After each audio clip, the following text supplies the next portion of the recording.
สบายดีทุกๆคนเมื่อนี้เสาหงออกมาทงหน้าในยามวิกาล ยามค่ำคืนเนาะมื่อนี้เสาหงสิมาจับกระปูมสิมีร้ายพ่อสิให้เสาหงได้อุกินหรือบอในมืออื่นเนาะไปเลยพากันไปเก็บกระปูเลยเบิ่งทงนี่เบิ่งว่ามีร้ายปานใดเขาเห็นห้อย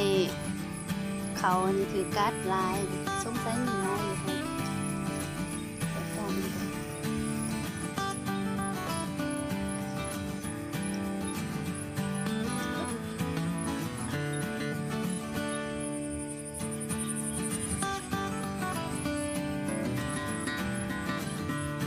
เป็นบ่พี่น้อง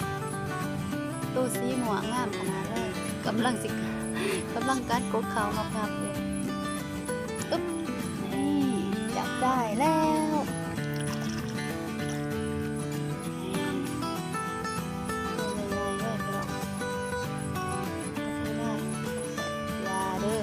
อย่าหนีข่อยเด้อ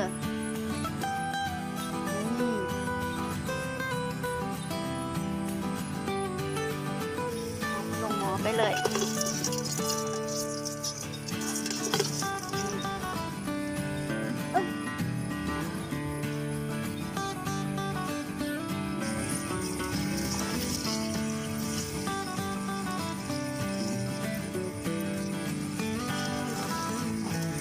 การจับมานะแต่ร้ายหน้าที่เปิดแล้วเนาะ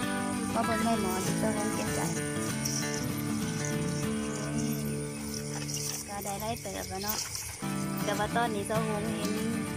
คือเบิ่งอย่างหนึ่งคืองูอ่ะคนก็ซักคือว่าเอียนโมเมนงูเด้ออันเอียนเนาะหรือว่าปลาไหลนั่นแหละปล่อยมันไปซะ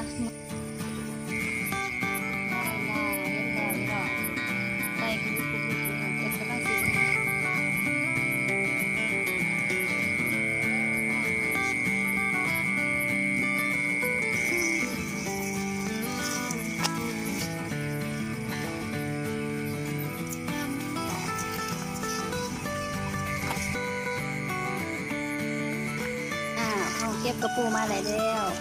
ทานไปประมาณ30 นาทีนี่นะพี่น้องนี่กระปูที่สะโพกใส่กับปลาประมาณนี้แหละเนื้อเหื่อนเขาเลยแล้วมื้ออื่นสะโพกสิเฮ็ดออกกระปูเนาะออกกระปูสูตรดั้งเดิมซึ่งสืบทอดมาจากแม่เฒ่าใหญ่ผ้าเฮ็ดเนาะและสูตรดั้งเดิมนี้ขอบอกเลยว่าแซ่บซอยถ้าว่าทุกคนอยากรู้วิธีออกกระปูสูตรดั้งเดิมของสะโพกแมนให้ทุกคนติดตามในคลิปหน้าเนาะคลิปหน้าสะโพกจะเอาวิธีออกกระปูลงให้เบิ่งอย่างแน่นอนแต่สำหรับคลิปนี้สะโพกต้องขอกล่าวคำว่าสบายดีบ๊ายบาย